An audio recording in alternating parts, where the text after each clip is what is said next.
होली सिर्फ रंगों का त्योहार नहीं है। इसके पीछे छुपी है भक्ति, प्रेम, त्याग और दिव्य शक्ति की अद्भुत कथाएं।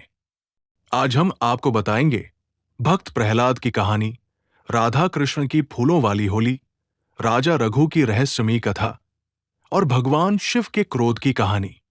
बहुत समय पहले राक्षसों का अत्याचारी राजा था हिरण्यकश्यप।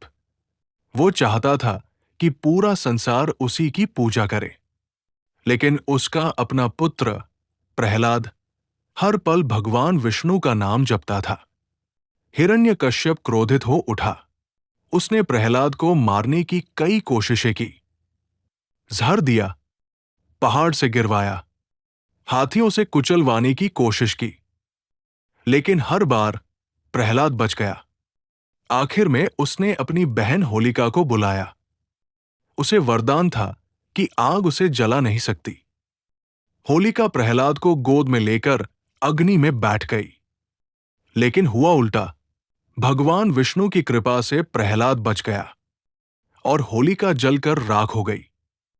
यही कारण है कि आज भी होली से एक दिन पहले होलिका दहन मनाया जाता है, बुराई पर अच्छाई की जीत के प्रतीक के रूप में। राधा कृष्ण की फूलों वाली होली। द्वापर युग में श्री कृष्ण और राधा के प्रेम की कहानी बहुत प्रसिद्ध है। कहते हैं एक बार कृष्ण बहुत दिनों तक राधा से मिलने नहीं आए। राधा के वियोग में प्रकृति भी उदास हो गई। फूल मुरझा गए, वातावरण सूना हो गया। जब कृष्ण को अपनी गलती का एहसास हुआ, वे तुरंत राधा से मिलने पहुंचे। उनके आते ही प्रकृति फिर से खिल उठी।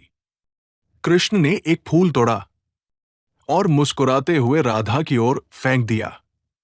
राधा ने भी फूल बरसाए। देखते ही देखते गोपियां भी एक दूसरे पर फूलों की बारिश करने लगी।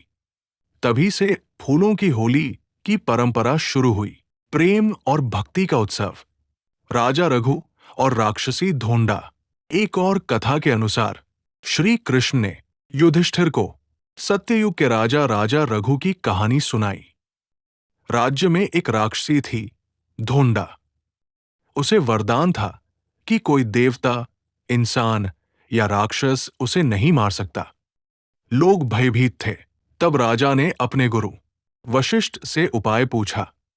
गुरु वशिष्ठ ने बच्चों से कहा, राक्षसी की मिट्टी की मूर्ति बनाओ, उसे लकड़ी घास से ढंको और पूजा के बाद उसे जला दो।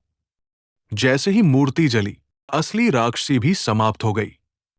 इस प्रकार होलिका जलाने की परंपरा शुरू हुई। शिव और कामदेव।